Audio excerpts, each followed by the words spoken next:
Bismillahirrahmanirrahim. Assalamu alaikum. Today I am here with our lesson number 4 of Learn to Speak English. In this lesson we are doing our commonly used phrases and sentences in English language. So अगर हम इससे पहले lectures में हम कुछ बातें सीख चुके हैं, होपफुली आप सब ने उनको प्रैक्टिस किया होगा, और आज हम कुछ नई बातें, ये भी commonly used phrases and sentences ही हैं जो हम मोस्टली कॉमनली अपनी लैंग्वेज में यूज़ करते हैं. सो लेट्स सी कि how can we use them in different situations. जी, here we have some common phrases to invite someone somewhere. invite करना होता है हमने किसी को कहीं जाने के लिए, तो उसके भी बहुत से तरीके हैं. उर्दू में तो हम पूछ लेते हैं कि या वीकेंड पे फ्री हो, या हफ्ते की रात में फ्री हो, या हफ्ते के दिन शाम को फ्री हो, कहीं जाने के लिए, क्या मूवी देखने जाना चाहती हो, या मेरे साथ मार्केट का विज़िट करना चाहती हो. इस तरह से हम कुछ बातें तो पूछ लेते हैं, लेकिन इन सब बातों को अगर हमने इंग्लिश में बात करनी है तो how can we use our language properly. तो वो क्या होंगे, जैसे कि are you free on Saturday night. हम पूछ रहे हैं कि वीकेंड है, हम पूछ रहे हैं किसी से और हम उन्हें इनवाइट करना चाह रहे हैं, तो वी कैन से दैट कि are you free on Saturday night. और एक तरीका तो ये हो गया. दूसरे वे में क्या है कि are you doing anything on Saturday night, कि क्या आप सैटरडे नाइट कुछ मतलब कि मसरूफियात हैं या जस्ट फ्री हो. एक तो सिंपल हमने पूछ लिया कि are you free on Saturday night, या हम कह सकते हैं are you doing anything on Saturday night. और बहुत ही इनफॉर्मल होना है तो हम कह सकते हैं do you wanna see a movie, do you wanna see a movie, और would you like to join me for a dinner. ये थोड़ा फॉर्मल है कि would you like to join me for a dinner. ये थोड़ा formal way है, आप इसमें बहुत फ्रैंक और बहुत इनफॉर्मल नहीं हो रहे, लेकिन but for informal language you can say do you wanna see a movie. These are the phrases that we can use to invite someone somewhere. कहीं जाने के लिए किसी को invite करना है आपने, आप उनसे पूछ रहे हैं are you free on Saturday night, are you doing anything on Saturday night. और more informal way है do you wanna see a movie. और informal way में क्या होगा कि would you like to join me for dinner.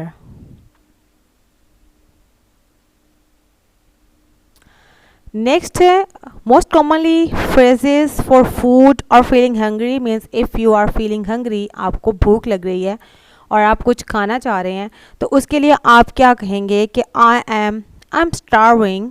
और इसका मतलब है कि आई एम वेरी हंग्री, मुझे बहुत भूख लगी हुई है.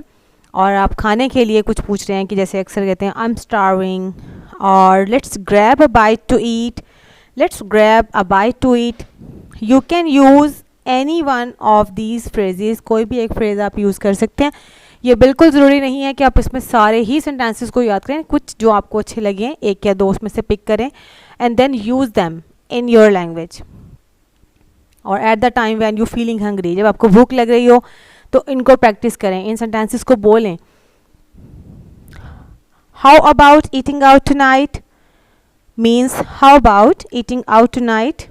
ये तब आप बोल सकते हैं जब आपने कहीं बाहर किसी रेस्टोरेंट में या कहीं आप किसी और जगह पे खाना खाने के लिए जाना चाह रहे हैं, तो you can say like this के how about eating out tonight, I will have. और जब आप वहाँ चले गए हैं और you have to order something, और आपने कोई चीज़ ऑर्डर करनी है, उसके लिए आप स्टार्ट लेंगे आई विल हैव. उसके बाद आप जो भी आप खाना चाह रहे हैं, like I will have like pasta, I will have like salad or coffee, whatever you want to take, whatever you want to eat. जो भी आप खाना चाहते हैं आप उसका नेम यहाँ इसके बाद पुट करेंगे I will have के बाद, और फिर आप उसको ऑर्डर कर देंगे. ठीक है. These are the sentences that we use when we feel for food or feeling hungry. तो आप खाना चाह रहे हैं कुछ, तो I am starving, let's grab a bite to eat, how about eating out tonight, और I will have. So use these phrases in your language when you feel hungry or you go outside, you want to go to outside in a restaurant or you have to order there, कोई चीज़ order करनी है वहाँ पे, तभी आप किस तरह से ऑर्डर करेंगे जी। नेक्स्ट है हमारे पास कॉमन फ्रेजेस फॉर प्राइस। हम शॉपिंग भी करते हैं और बहुत सी दूसरी चीज़ें भी परचेज़ करते हैं, तो उसमें समटाइम ऐसा होता है कि हमारे पास कुछ ऐसी चीज़ें जो प्राइस में बहुत ज़्यादा हाईएस्ट लेवल पे होती हैं, जितना कि हम तसव्वुर भी नहीं कर रहे होते और हमारी एक्सपेक्टेशन से ज़्यादा हाई होती हैं उनकी प्राइस। तो उनको हम किस तरह से कह सकते हैं कि ये तो बहुत एक्सपेंसिव है भाई। तो ये देखें कि it cost a Fortune, it cost N arm and a leg, that's a rip off. Rip off mean the for more expensive that it should be, कि जितना इसको एक्सपेंसिव होना चाहिए था ये उससे भी ज़्यादा एक्सपेंसिव है। उसके लिए स्पेसिफिकली आप क्या आए, that's a rip off, that's a bit pricey. और नेक्स्ट आप देखें दैट्स क्वाइट रीज़नेबल। ये हम कब बोलते हैं, जब प्राइस अच्छी है और दैट्स अफोर्डेबल, अफोर्डेबल है और जितनी होनी चाहिए थी उतनी ही है, ठीक है ना, बहुत ज़्यादा एक्सपेंसिव नहीं है। That's quite reasonable. नेक्स्ट देखें हमारे पास है दैट्स अ गुड डील। ये भी अच्छी है कि a good value for the amount of money. ये भी गुड डील में आता है कि अच्छी वैल्यू है, उसकी प्राइस अच्छी है, ठीक है। और then it was a real bargain, ये भी इसी सेंस में यूज़ होगा। लेकिन अगर कोई चीज़ एक्सट्रीमली इनएक्सपेंसिव है, बहुत ही सस्ती आपको मिल गई है, तो आप कह सकते हैं it was dirt cheap, it was dirt cheap. So let's revise this phrases. For the more high and expensive things we can use it cost a fortune, it cost an arm and a leg, that's a rip off, that's a rip off, it's for more expensive, बहुत ज़्यादा expensive चीज़ों के लिए होगा। that's a bit pricey and reasonable, जो price है उसके लिए आप यूज़ करेंगे that's quite reasonable, that's good deal, it was a real bargain। And then अगर बहुत इनएक्सपेंसिव है, बहुत सस्ती हैं, then it was dirt cheap.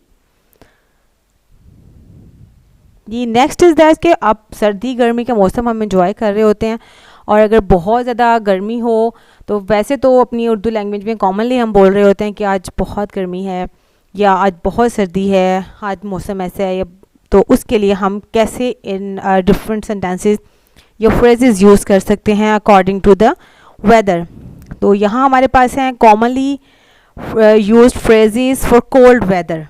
For cold weather, बहुत सर्दी है और आप कैसे उसे बताएंगे, it's a little chilly, it's a little chilli.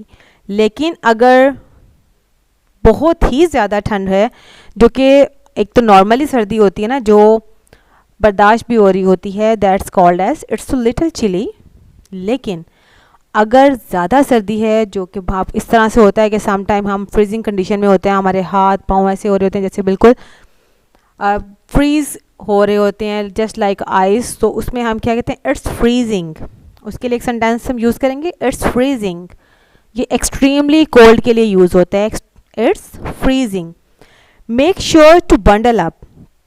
अब make sure to bundle up, it's not means that कि आप you have to bundle up something, आपने किसी चीज़ का बंडल बनाना है, ऐसा नहीं है। इसका मतलब है कि आपको गर्म कपड़े पहन के अपने आप को प्रोटेक्शन देनी है, like you have to put on warm clothes for protection against the cold.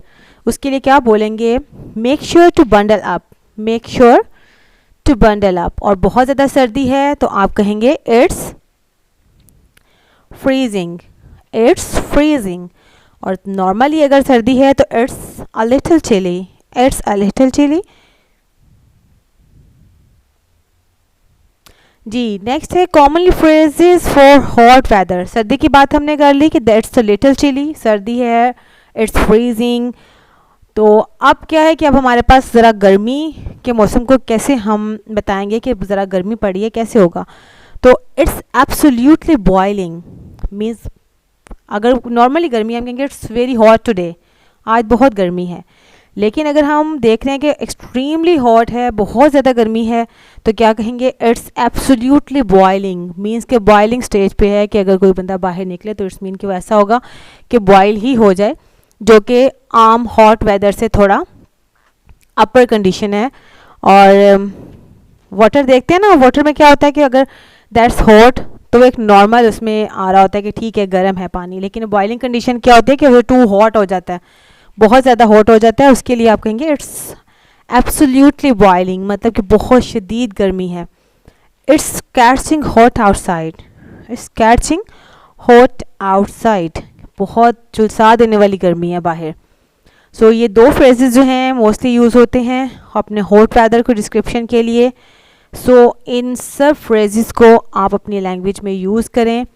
अब गर्मी है, जैसे आजकल बहुत शदीद गर्मी है, इन फ्रेजेस को यूज़ करें कि बाहर ऐसी गर्मी है भाई। सर्दी हो तो सर्दी के सेंटेंसेस यूज़ करें। समटाइम आप ऐसा होता है कि आप किसी ऐसी जगह पर हैं जहाँ बहुत सारे एसी फिट हुए हुए हैं और आप वहाँ मौजूद हैं, उसके बाद क्या होता है कि यू आर फीलिंग चिल, और आप सर्दी महसूस करना शुरू कर सकते हैं। और उस एटमॉस्फेयर को, उस जगह के जहाँ पे आप टेम्परेचर आप हैं उस टेम्परेचर में आप मौजूद हैं, उसको बताने के लिए आप कह सकते हैं कि that's a bit chilly in this way, कि ये सिचुएशन आपने देखनी ज़रूरी नहीं कि आप इसके लिए आप सर्दियों का इंतज़ार करें कि सर्दियाँ आएंगी तो मैं ये सेंटेंस यूज़ करूँगी, ऐसा नहीं। जहाँ पे आपको लगे कि हाँ कि बहुत सर्दी हो गया या आप बहुत ठंड फील कर रहे हैं, तो उस सिचुएशन को बताने के लिए आप इन फ्रेजेस को यूज़ कर सकते हैं। Again, I will say to you that use these sentences again and again in your language, because practice makes a man perfect. If you are not using this language or these phrases or just listening, so it means that you are not serious for your spoken. So be serious, be confident, use these words with your fellows, friends, and thank you so much. Next lesson के साथ मुलाकात होती है। अल्लाह हाफ़िज़।